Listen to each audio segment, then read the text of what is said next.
kita akan dipelihara di dalamnya. Haleluya. Kita siapkan hati kita.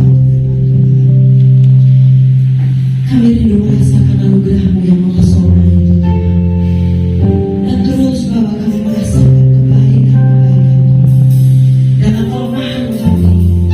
Anugerah-Mu tetap mempesona di dalam masalah kami. Anugerah-Mu tetap mempesona bagi kami.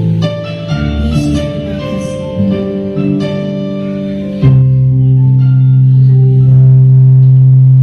Tuhan, Kau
semuanya. Halo. Selamat pagi. Selamat pagi. Pertama-tama saya minta maaf kalau beberapa minggu yang lalu saya itu kelupaan waktu dijadwal sama Pak Lukas.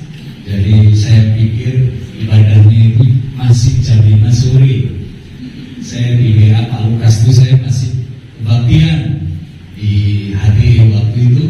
Saya terima WA saya langsung kaget. Pak Lukas, saya minta maaf, saya itu persiapkannya itu sore hari. Saya itu lupa nggak baca kalau kebaktiannya itu sudah jam 9 pagi. Jadi sekali lagi saya minta maaf, bukannya saya nggak mau, tapi saya benar-benar lupa. Sampai istri saya bilang, kamu tuh nggak perhatikan. Udah dikasih tahu nggak perhatikan. Saya dimarahin sama istri saya.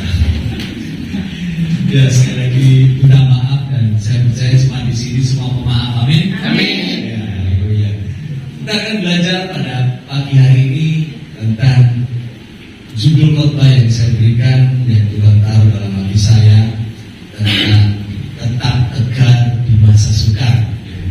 Waktu saya masuk ke ruangan ini, saya bawa botol aqua di situ ya, botol air minum mineral ya, isinya air. Sebelum saya minum air itu pasti saya gelarnya, dan air itu nggak akan bisa terkontaminasi dengan kotoran. Misalkan kalau kita air kecelup apa-apa, biasanya kadang pernah jatuh kalau air mineral masuk segelan ini ya, kadang kena kotor atau apa, airnya kira-kira tercampur, pasti enggak ya? Nah, sebenarnya kenapa kita harus tetap tegar di masa sukar? Berarti kan ada sesuatu yang benar-benar kuat bungkus di sini, benar nggak? Ini bisa tergoncang, Bapak Ibu Saudara. Ini bisa ada masalah, bisa jatuh, bisa apapun. Tapi kalau tempatnya kuat dan segelnya ini utuh ya, dan nggak ada yang lompat, airnya pasti nggak akan apa? Nggak akan. Ya. Kita akan belajar bagaimana orang mengalami kesukaran. Setiap orang pasti mengalami hal yang berbeda. Air ini pun bisa jatuh karena apapun juga. Bisa juga dia orang minum mau ambil sakit, bisa aja. Orang bawa dari toko ke rumah atau diberikan disajikan jatuh, bisa aja. Sama dengan hidup kita. Kita bisa hidup benar, sudah benar beribadah, kita pun juga bisa mengalami masalah. Benar? Ada yang di sini nggak mengalami masalah? Luar biasa. Jangan takut, Bapak Saudara. Justru masalah itu membuat kita semakin kuat. Amin. Amin. Ya.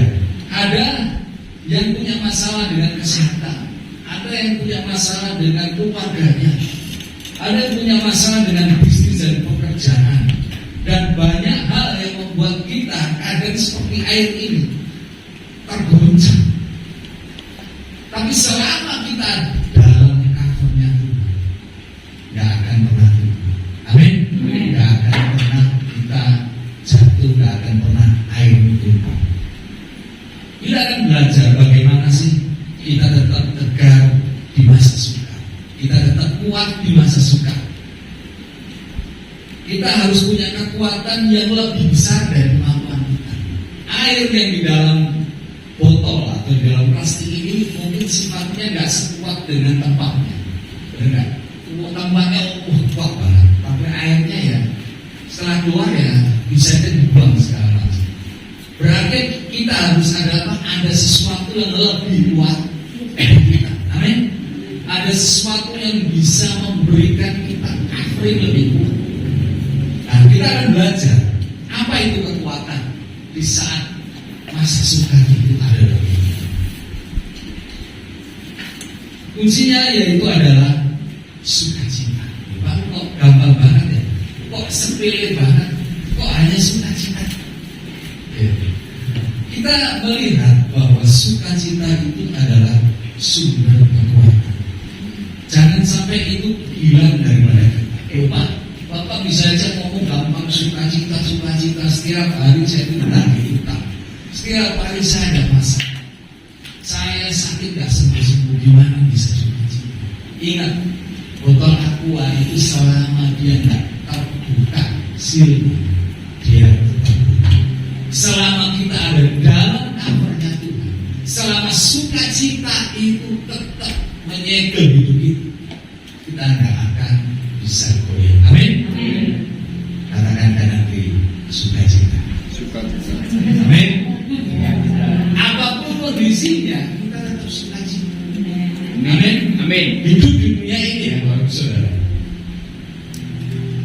Gak bisa sesuatu yang kita pertahankan terus-menerus.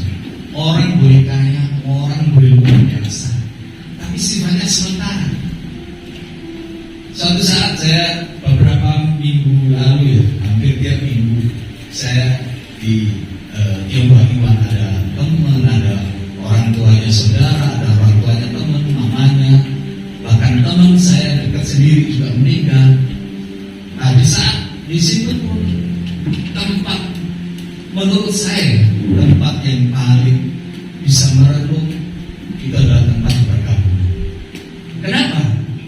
Waktu kita di tempat perkampungan, kita akan mengandaikan satu saat pun saya akan di tempat yang sama.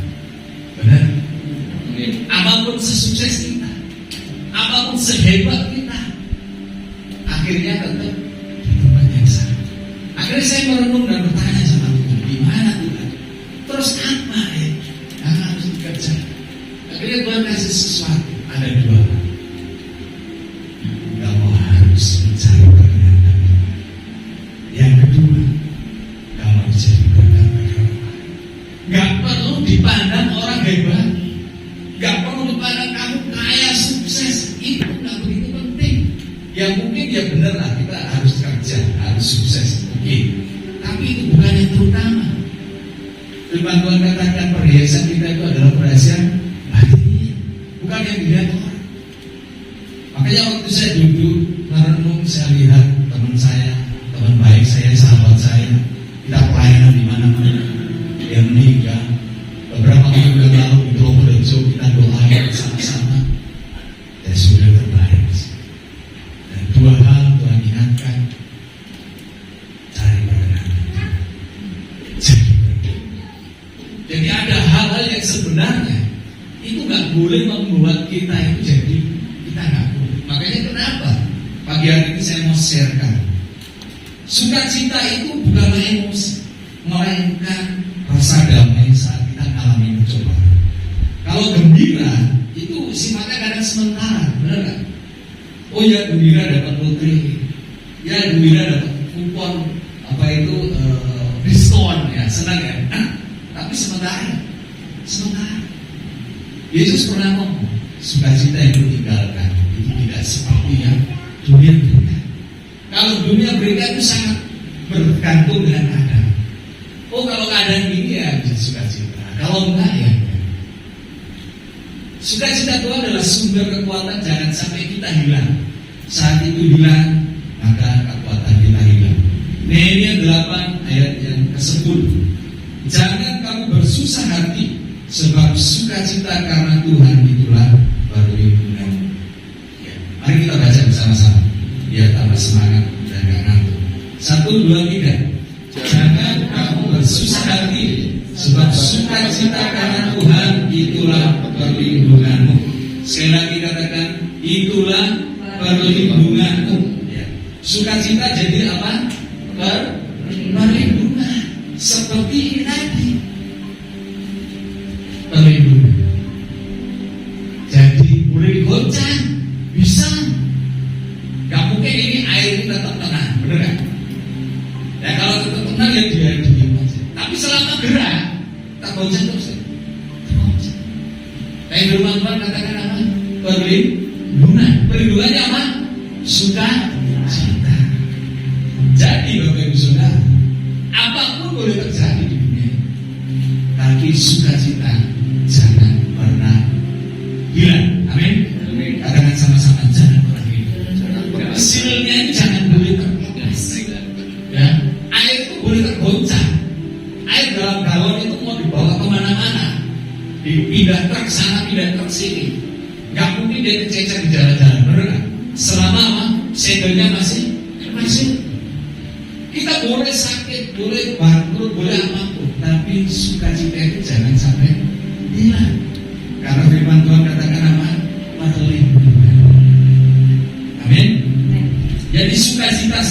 diawali dengan pengenalan akan Tuhan, pengenalan akan pribadinya, sehingga kita mengerti siapa Dia. Di Ulangan 7:9 dikatakan, sebab itu haruslah kau ketahui. Nah, jadi harus kita mengenal, harus mengetahui bahwa Tuhan Allahmu dialah Allah yang setia, yang memegang perjanjian dan kasih setianya terhadap orang yang kasih kepadanya dan yang berpegang pada perintahnya sampai kepada beribu-ribu keturunan. Jadi ada kata apa? Kau ketahui, dikatakan di situ, kenal, ngerti Tuhan. Dan kata ngerti dan kenal sama Tuhan ini butuh waktu bagi saudara. Butuh waktu perjalanan hidup melalui apa? Masalah, melalui kendala. Perahu itu akan bisa tahu perahu itu konstruksinya kuat atau enggak. Dia akan melewati lautan samudra di saat badai. Kalau mungkin airnya tenang di sungai yang kecil, dia pasti kuat. Tapi akan bisa tahu kuat apa enggak di saat di tengah badai. Sama, air yang digoncang di dalam aqua itu, kalau silnya enggak kuat, sukacitanya gampang terpengaruh. Karena kita enggak kenal Tuhan lebih, pasti akan pecah air itu dan tertumpah.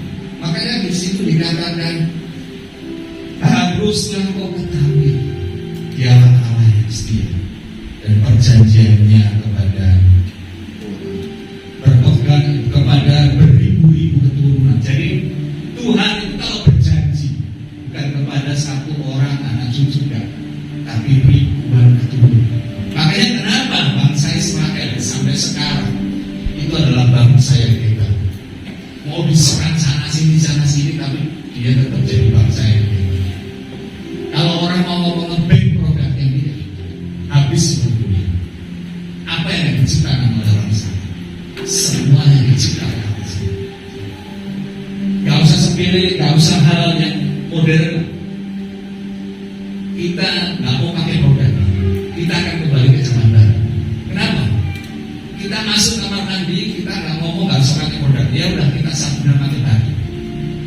Itu yang diciptakan sabun apa semua. Itu idenya dari Tuhan.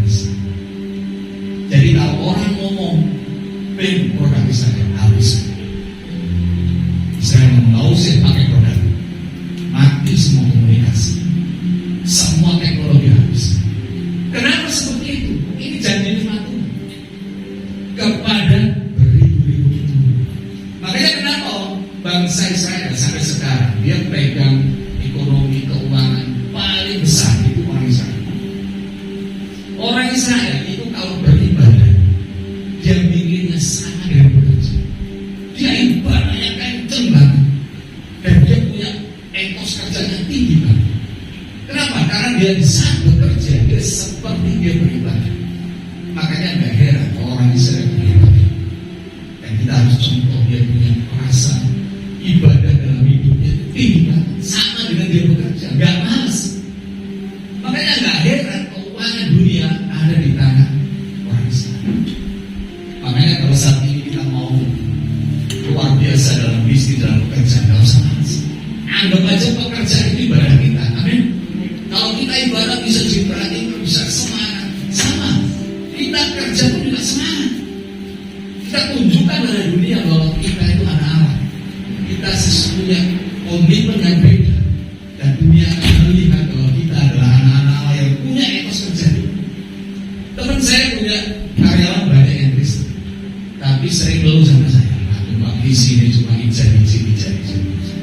izin Pak pelayanan, izin Pak gini, kakek izin kan kerja. Kenapa? Karena nggak bisa bagi waktu.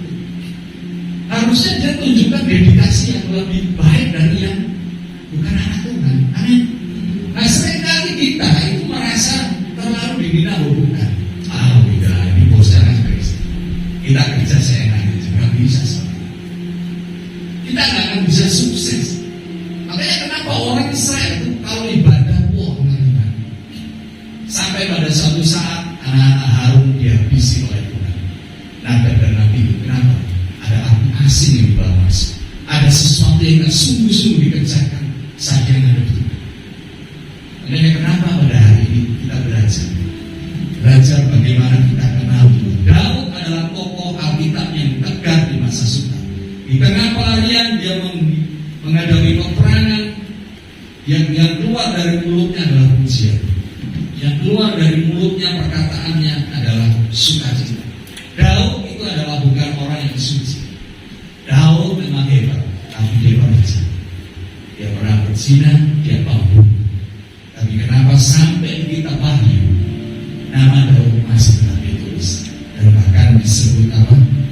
Orang yang berkenan di hatinya Tuhan. The man after God of God. Kenapa seperti itu? Karena Daud punya sukacita. Amin. Amin. Apapun keadaannya dia bermasmur. Masmur Daud itu adalah sukacita Daud. Apakah dia nulis sukacita dalam keadaan baik? Enggak juga. Dia nulis masmur saat dia dikejar-kejar mertuanya. Bisa dibayangkan, mertuanya ngejar dia untuk bunuh dia. Saul. Bisa dibayangkan seperti itu, tapi dia tetap nulis sukacita. Tuhanlah gunung batuku yang seperti tadi kita nyanyikan itu masmur Daud. Dia tulis bukan keadaan yang enak, saudara. Justru keadaan gak enak. Makanya nama Daud ditulis terus di Alkitab disebut, dan Yesus pun disebut sebagai anak Daud, orang yang luar biasa. Kita baca di Mazmur 104 ayat 33 sampai 34. Nilai nyanyian Mazmur Daud. Aku hendak menyanyi bagi Tuhan selama aku hidup. Aku hendak bermazmur bagi Allahku selagi aku ada. Biarlah renunganku manis kedengaran kepadanya. Aku hendak bersukacita karena Tuhan. Sama-sama katakan bersukacita karena Tuhan. Daud menulis bukan bersukacita karena sukses.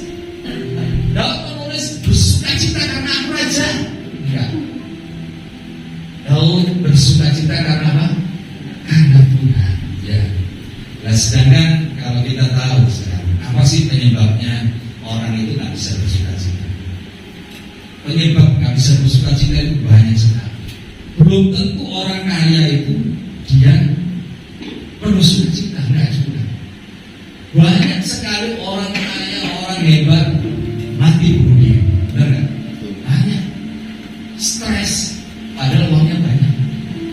Kenapa seperti itu? Uang bukan ukuran, kesuksesan segalanya bukan ukuran. Tapi seperti yang tadi, Yesus yang ada dalam hati kita itu ukurannya. Amin. Selama ada Yesus dalam hati kita, lagu pujian katakan sekali selamanya Yesus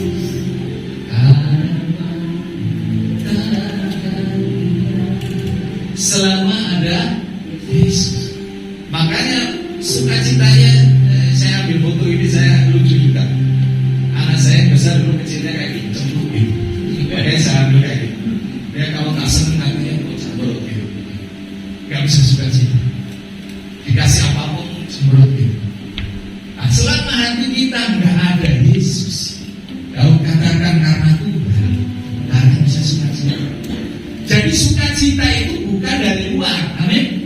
Sukacita itu dari dalam. Sukacita kalau dari luar itu tergantung keadaan. Kalau keadaannya bagus ya harus sukacita. Tapi kalau dari luar itu nggak bisa terpengaruh dari luar. Kalau dari dalam itu sangat kuat.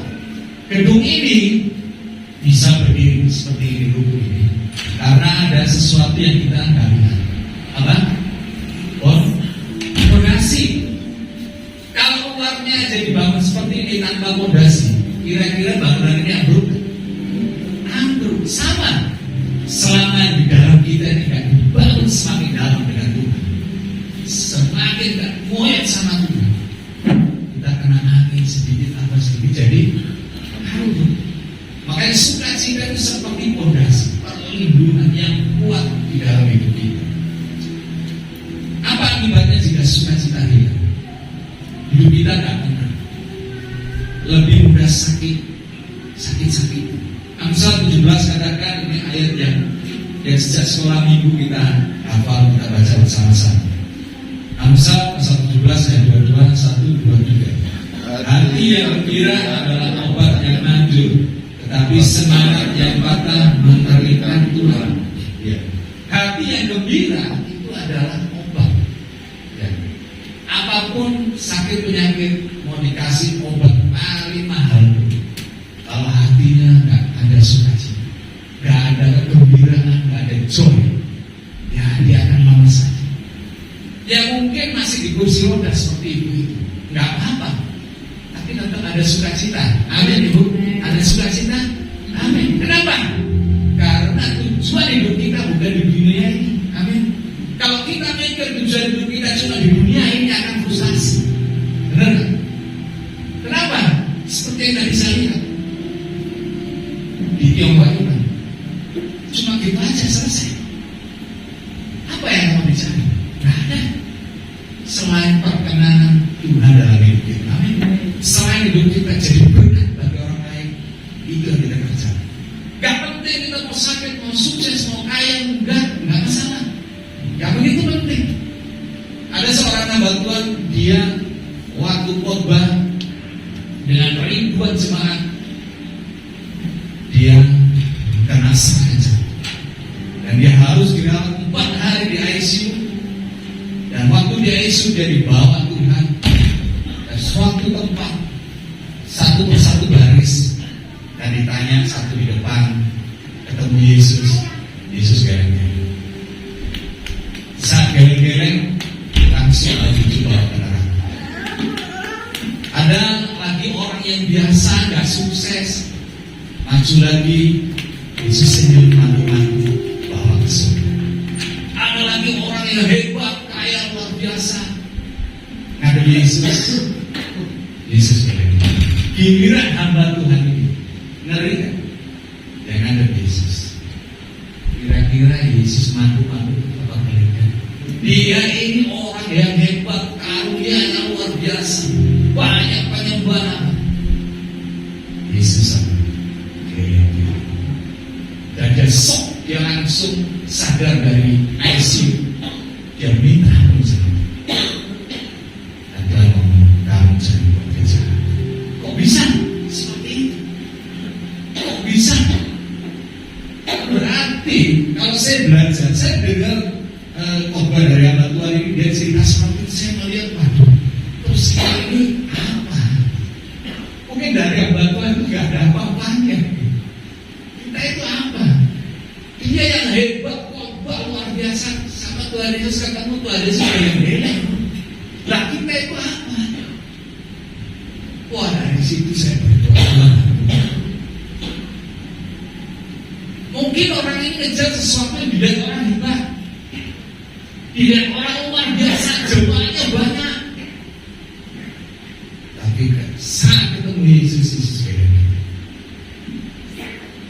Pernah juga saya dengar khotbah waktu sama ada yang khotbah dibawa Tuhan, dan dia lihat banyak pendeta-pendeta Tuhan Yesus gak berkenan, dan banyak orang yang biasa Tuhan lihat itu sangat berkenan dan Tuhan suka. Berarti di situ apa? Tuhan lihat hati kita. Jadi kenapa sukacita itu harus tetap kita jaga. Hati kita itu, hati kita yang dilihat. Amin. Katakan hati kita jaga. Makanya saya katakan jagalah hati dari segala kemaksiatan. Karena di situ terpancar kehidupan. Jadi kalau tidak dijaga, lawannya kehidupan apa? Kematian. Makanya jaga hati. Kalau nggak jaga hati, sesuatu yang mati yang akan kita lahirkan. Gak ada sukacita, gak ada damai sejahtera. Bisa kita jaga hati kita penuh sukacita, ada kehidupan. Amsal katakan terpancar kehidupan, hidup yang lebih, kehidupan yang bukan seperti dunia berikan. Yesus ngomong seperti itu. Hidup yang tidak tergantung keadaan, hidup yang sukacita karena Tuhan. Daud katakan seperti itu. Daud pernah ngomong, Tuhan lebih baik satu hari di pelataran daripada 1000 hari di perbuatan. Daud itu raja, bagus saudara.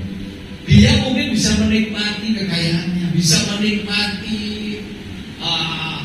hartanya, tapi Daud ngomong lebih baik Tuhan di pelataran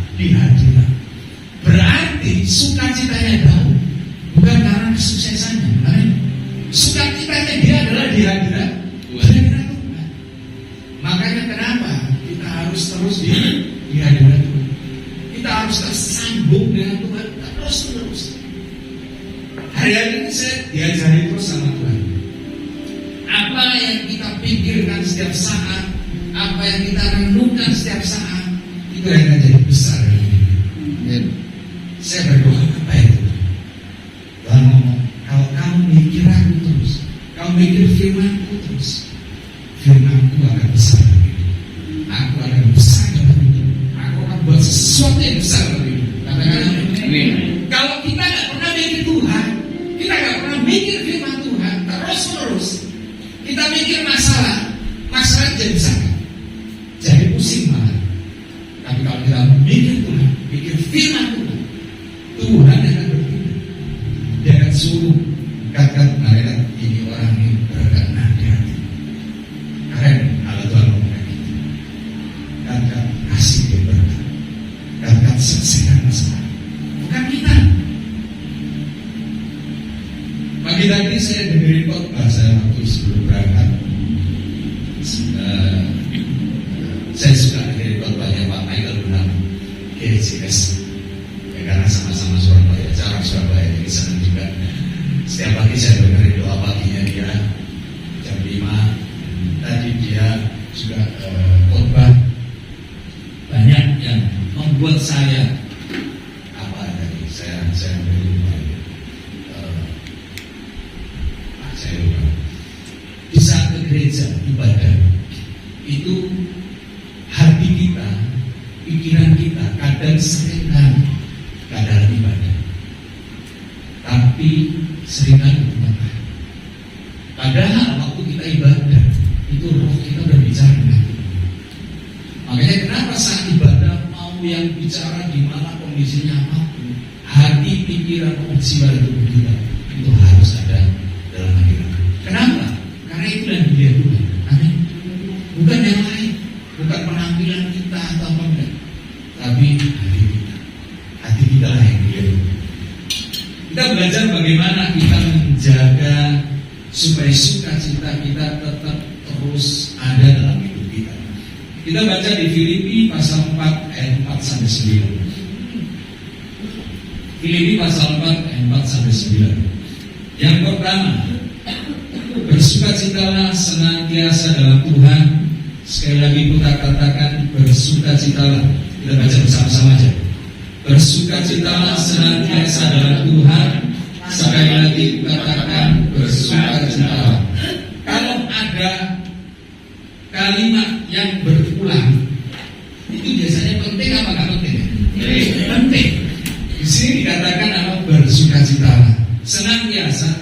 Dikatakan lagi sama Paulus kepada jemaat di Filipi, bersukacita. Loh Pak, nggak ada apa-apa kok bersukacita. Ini pertanyaan.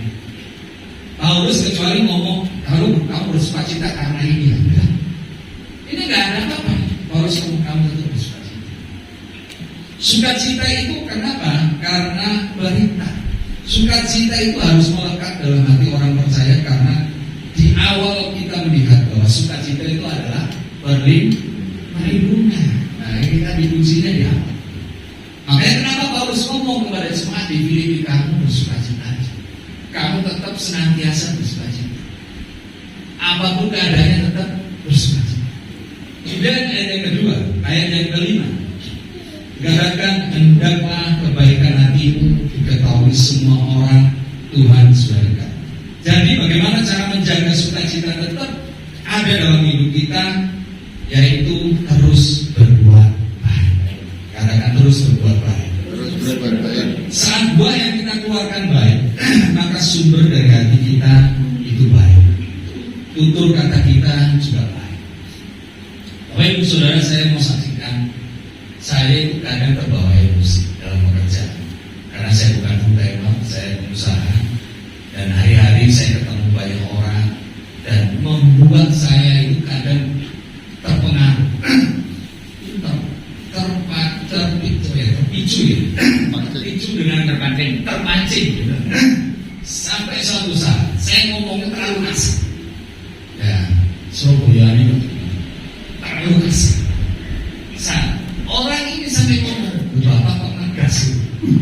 terus. Saya langsung mereka. Berarti aku mulai terpancing. Nah, di situ saya mulai belajar. Saya mulai belajar. Tuhan ampuni. Saya ulang lagi. Saya pelayanan di lapas setiap minggu kedua Sabtu kemarin. Sabtu berapa ya? Kedua. Waktu itu hari kemarin enggak, karena di rumah ada seminar doa jadi Pak sebenarnya yang melayani saya. Bulan lalu saya mau berangkat melayani di lapas.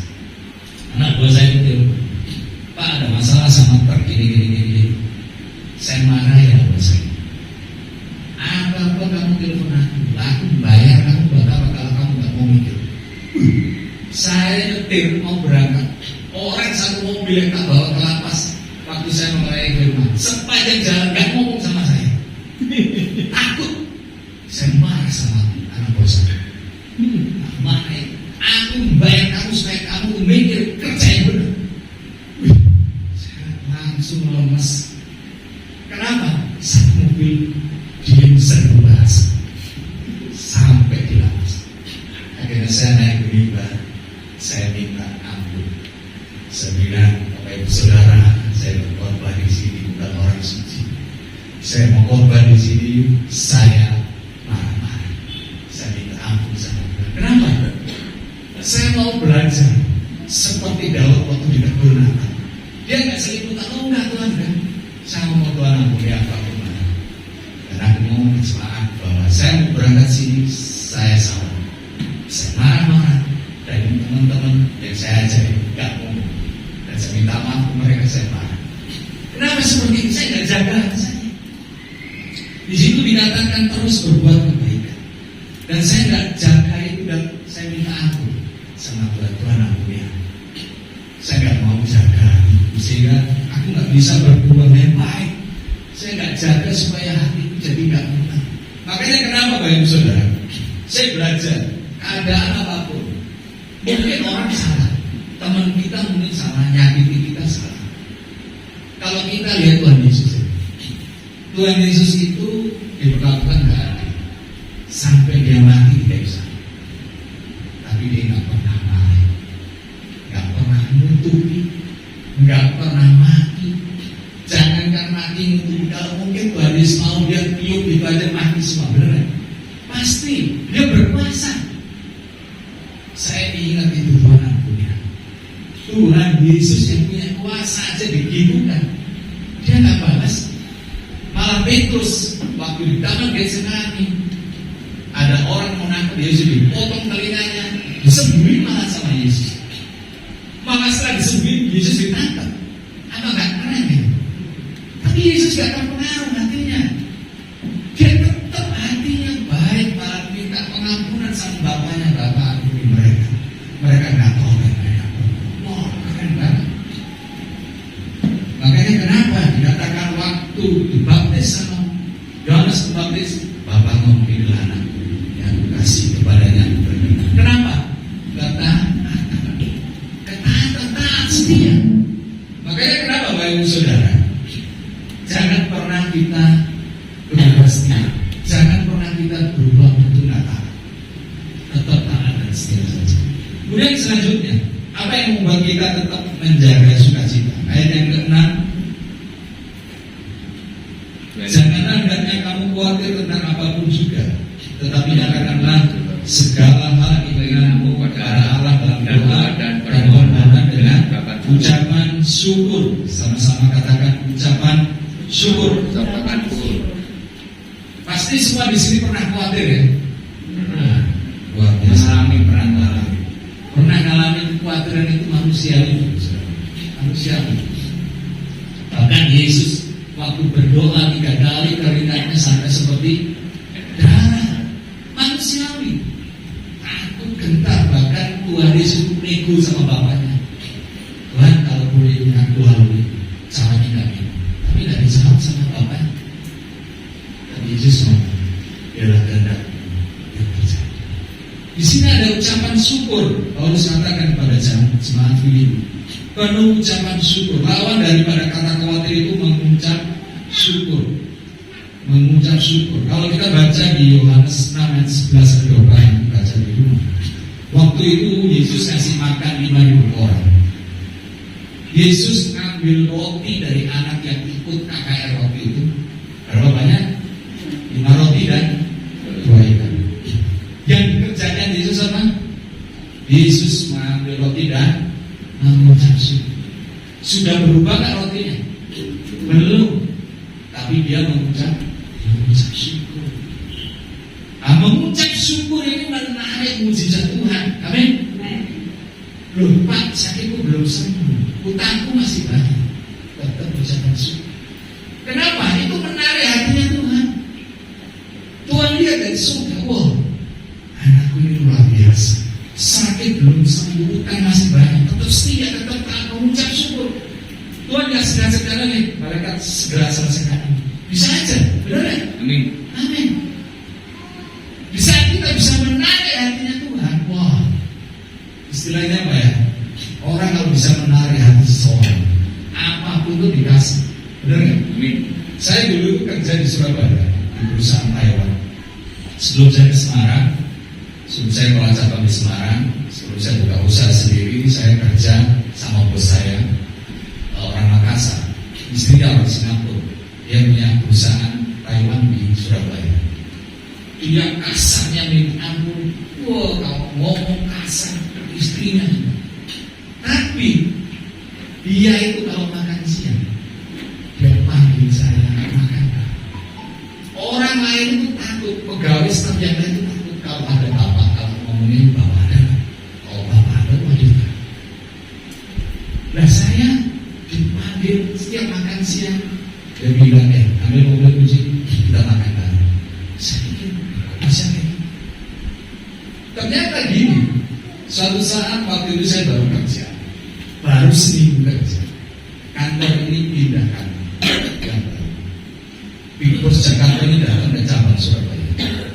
Saya ikut bantuin karena saya anak baru. Saya lihat yang lain itu orang-orang lama itu pulang, cendok jadi saya itu malu. Aduh, saya anak baru masa pulang. Saya bantuin bos saya sampai jam berapa? Sampai pagi. Selama berapa hari? 1 minggu. Sampai saya pulang kerja itu jam 5 pagi mandi sampai ibu saya bilang, gue ini kerja apa? Sakit ibu saya atas mari udah 1 minggu. Ternyata Bapak Ibu Saudara, itu yang menarik hati bos saya. Dan saya nggak sadari, saya nggak pernah minta imbalan apa enggak. Dan dia juga nggak kasih apa, saya enggak. Dia nggak kasih bonus apa enggak karena saya anak baru. Saya merasa apa saya harus punya dedikasi yang baik. Saya harus benar di hadapan dia. Makanya kenapa setiap dia buka cabang, saya mikir. Dia dari Singapura telepon saya, kamu berangkat ujung pandang, kamu berangkat ke Medan, kamu berangkat kemana? Dia suruh saya berangkat wakili dia. Kenapa? Hatinya itu sudah mulai tertarik. Makanya Bapak Saudara, buat Tuhan seperti itu. Amin. Amin. Buat Tuhan itu menarik, tertarik dengan hati kita. Hidup kita menarik ya. Makanya dikatakan ucapan syukur itu menarik hatinya kita. Kemudian selanjutnya ayat yang ke-7. Damai sejahtera Allah yang melampaui segala akal akan memelihara hati dan pikiranmu dalam Kristus Yesus. Selanjutnya yang keempat adalah hidup dalam damai sejahtera tanpa ada perselisih. Jadi begini kan saudara, kita ada damai sejahtera itu ditunjukkan waktu kita bangun pagi. Kita bangun pagi, suasana hati kita gimana? Itu mempengaruhi jam-jam selanjutnya. Coba besok bangun.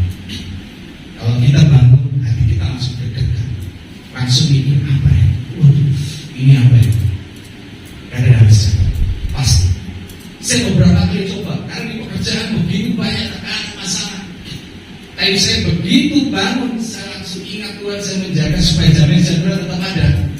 Jam-jam yang lalu itu beda.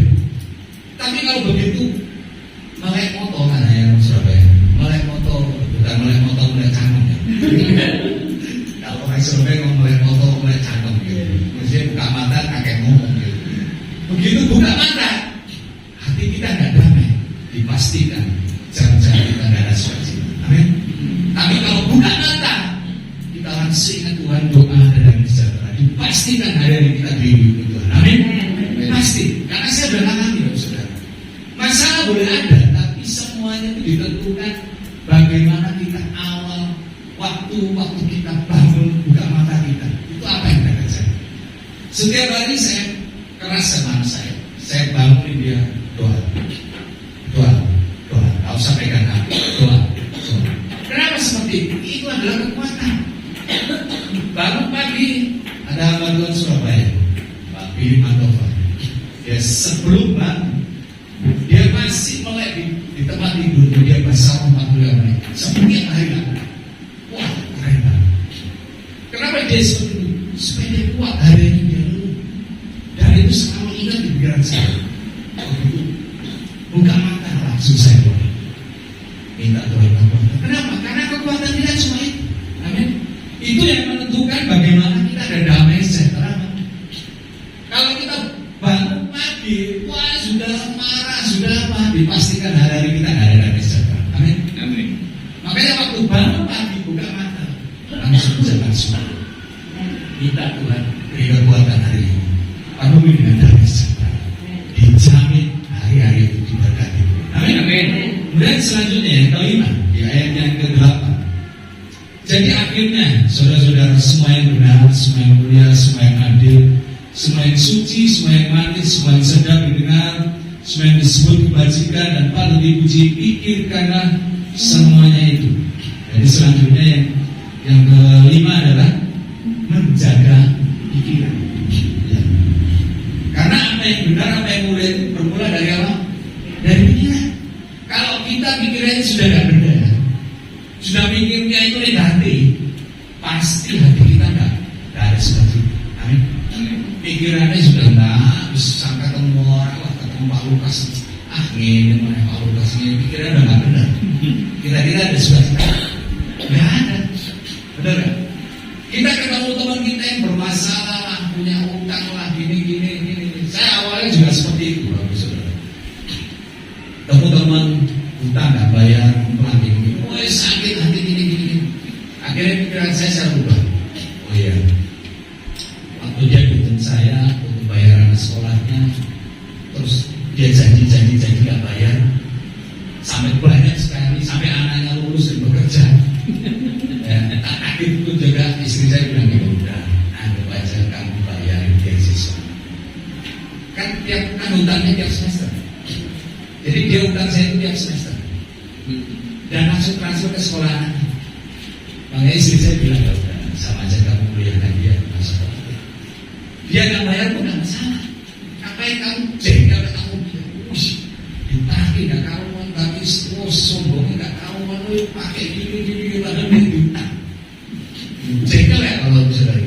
Jengkel. Tapi kita belajar di sini menjaga pikiran.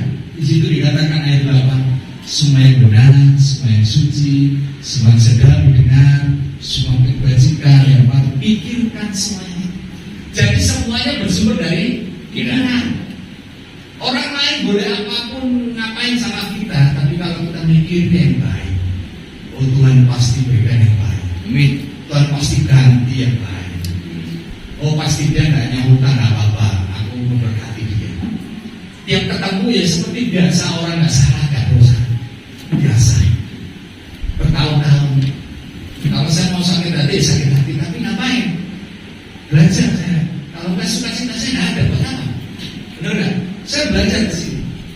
Belajar menjaga pikiran. Oh ya oke. Saya anggap istri saya mau mudah-mudahan. Kalau saya dipikirin, anggap kamu beasiswa ini. Anggap aja kamu berkati. Dan banyak orang seperti itu, Pak. Itu dia Pak. Bulan depan ini oke. Ketemu seperti biasa, udah bukan bulan depan lagi, udah bulan depannya. Nggak ketemu, sampai entek bulanin, kata orang Jawa, sampai entek dinonin, entek bulanin. Ketemu ya biasa. Karena kita sering ketemu orang-orang luar biasa seperti ini. Amin. Luar biasa dan oke. Tapi kita harus menjaga menjaga pikiran kita. Satu hal yang saya pegang itu apa?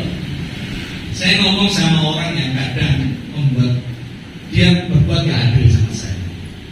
Saya bilang dia, Tuhan memberkati kamu. Aku nabur yang baik, pasti gue yang baik. Kamu nabur yang baik pun itu urusan kamu sama. Itu aja, benar nggak? Orang mau jalan sama kita nggak masalah. Kita nabur yang baik. Amin. Amin. Amin. Karena apa? Saya belajar menarik hatinya Tuhan. Tuhan yang wah keren ya. Nah, itu tempat saya paling suka di tempat perkebunan satu atau seperti ini. Cari kebenaran, jangan cari yang lain. Kalau kamu cari yang lain kan kecewa, benar nggak? Sedikit-sedikit sakit hati kan. Sedikit lihat sama saudara gini-gini sakit hati. Saya bukain adik saya di Surabaya usaha. Buka uang habis banyak gak taruh, gak jalan. Kalau saya sakit hati. Tapi setiap bulan saya bantu, ada kerjaan saya suruh kerjain. Dan berapa banyak saya uangin. Tapi kalau saya mikir hati saya terus buat apa? Gak ada sukacita. Itu gak menarik bagi Tuhan. Amin. Amin. Tapi kalau kita lost, katanya orang sekarang lost saya. Sekarang lost. Gitu. Itu menarik hatinya Tuhan. Ya Tuhan sanggup keren. Keren Bapak. Keren Ibu-ibu. Bukan cuma jadi WR, tapi hatinya luar biasa. Amin. Amin. Jadi bukan cuma dilihat orang, gak penting. Tapi dia Tuhan itu yang paling penting. Yang terakhir, ayat yang ke-9. Kita baca bersama-sama. Dan apa yang kamu pelajari, apa yang telah kamu terima, dan apa yang telah kamu dengar, apa yang telah kamu lihat padaku, lakukanlah itu. Maka Allah sumber daya sejahtera akan menyertai kamu. Jadi yang terakhir adalah melakukan. Ini yang poin paling penting. Kita sudah tahu, sudah mendengar, menjaga pikiran, menjaga hati. Yang penting adalah melakukan, mengerjakan. Jangan hanya cuma jadi pendengar. Maka di situ dikatakan Allah sumber daya sejahtera itu akan menyertai kamu. Kenapa? Karena orang yang diberkati, orang yang kaya itu beda dengan orang yang disertai Tuhan. Beda banget. Orang yang disertai Tuhan bisa saja dia jadi membuat hidupnya gak enak, tapi ada penyertaan Tuhan. Contohnya Daniel, dia taat sama Tuhan, apakah hidupnya nggak ada masalah? Justru dibuang dan orang berkuasa. Tapi ada penyertaan Tuhan. Makanya di situ ada penyertaan Tuhan. Allah sumber damai sejahtera akan menyertai kamu. Ya. Saya sering kali kalau ada masalah, saya berdoa. Waktu saya punya hutang banyak, waktu pandemi, semua orang pasti mengalami ya, pandemi itu membuat kocar-kacir banyak hal. Dan hutang saya semakin hari semakin bertambah. Dan waktu itu ada hamba Tuhan ngomong, kamu perkatakan hal yang profetik. Kamu angkat tangan, kamu buka pintu, buka jendela. Saya lakuin dari saudara. Saya buka pintu, saya doa sampai itu selesai. Saya buka pintu kamar, bawah kantor, aku pasti ada. 1 minggu berikutnya saya kena DB. Kenapa? Pagi-pagi banyak yang masuk. Saya bilang keluar ini doa profet gimana ini? Saya doa ini, saya buka, saya bilang berkat-berkat Tuhan masuk, berkat-berkat Tuhan masuk. Yang masuk nyamuk DB. Dan nah itu aja. Seminggu saya sakit, 2 minggu mondok di Lokerjo. Saya pulang rumah sakit gantian yang mondok sama istri saya. Saya pikir ini gimana dokter, saya pikir nggak maju ini. Tapi tetap saya percaya. Saya berusaha gimana supaya saya benar dan berkenan. Saya tetap taat, saya bilang berkat-berkat Tuhan meskipun habis itu istri saya sakit. Saya harus ngurusi anak saya berdua di rumah. Istri saya pun di Lokerjo gantian sama saya sampai dokternya tidur. Ini yang masuk ini ya. Loh, kemarin Bapak Ibu ini yang gantiannya Aposan. Aposan ke opnam. Tapi ya kamu gak dinikmati aja. Kita sakit gitu. Tapi ternyata itu bukan sesuatu yang mustahil bagi Tuhan. Kelihatannya biasa, makanya lakukan dengan setia. Dengan setia. Dan memang benar. Tuhan kirim orang Cina dan saya nggak kenal. Orang Cina ini punya teman orang Cina-Cina yang lain. Dia referensikan untuk ngurusin ekspornya perusahaan saya. Dan tahun berikutnya banknya beli sertifikat yang AKDN ambil semua. Tak lunasi semua. Sampai banknya bilang, Pak, habis pandemi justru orang banyak kita nggak bayar. Ini kok Bapak malah ambil hutangnya lunas semua. Aku bilang sama orang lain, aku sudah gak ngerti. Kenapa? Saya malah sakit dulu. Benar? Saya gak kerja luar biasa, dan saya malah sakit. Kenapa? Saya belajar menjaga hati saya. Amin. Menjaga sukacita saya. Akhirnya saya Tuhan bisa lunasi itu semua. Amin.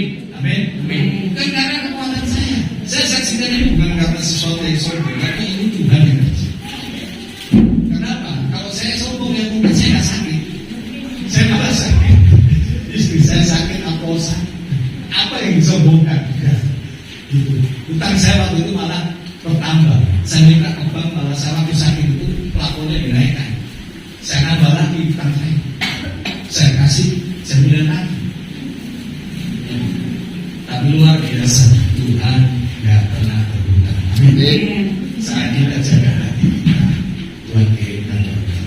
Satu kata yang sering kali waktu saya punya pergumulan berat, Tuhan selalu jawab. Cuma itu, saya minta jawaban Tuhan apa ini Tuhan supaya aku bisa melunasi hutang. Tuhan gak ngomong tentang kamu coba kerja ini ya, enggak. Tuhan jawab, aku mencintai. Kalau sudah ngomong kayak gitu saya nangis. Kenapa Bapak Saudara? Kalau orang cinta pada seseorang dan orang yang dicintai itu punya masalah, kira-kira itu hatinya gimana? Mau nolong mati-matian? Pasti. Makanya kalau kita berdoa dan gak ada jawaban, jangan khawatir. Tuhan itu mengasihi. Amin. Amin. Tuhan bisa. Gak ada jawaban. Saya doa, puasa, saat ini Tuhan kok gak lunas-lunas. Sampai pandemi mau selesai juga gak lunas-lunas. Tuhan cuma jawab, I love you. Itu terus. Setiap doa gini jawabannya gitu terus.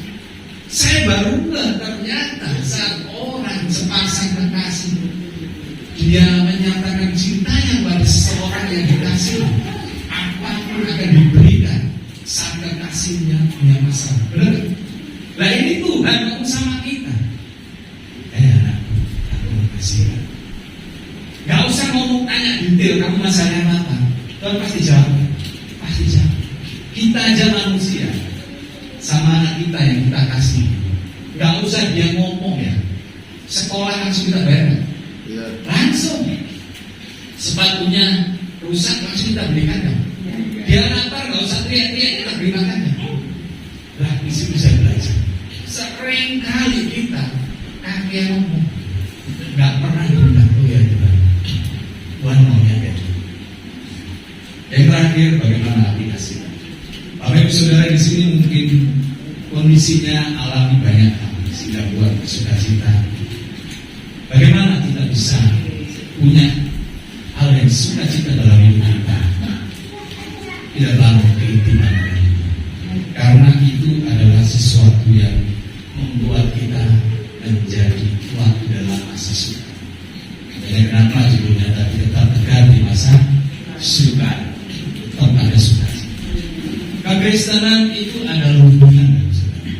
Kalau kita cuma ke gereja aja, berarti hubungan kita ya cuma satu kali ke gereja. Hari-hari kita nggak pernah hubungan sama Tuhan. Ya itu bisa kita katakan intim dengan Tuhan. Oh ya Tuhan, menyembah Tuhan. Dan cuma di gereja. Hari-hari mana? Setiap pagi di mana kita bangun, malam di mana? Baca firman kan? doa, nggak dengar rencana suara Tuhan dalam hidup. Jadi kekristenan itu bukan sesuatu yang duniawi, tidak hebat, suaranya bagus, bisa khotbah, enggak. Tapi Tuhan melihat etik. Kita akan mulai berdiri dan kasih ke depan kita pujikan bersama sekali Yesus Tuhan Yesus.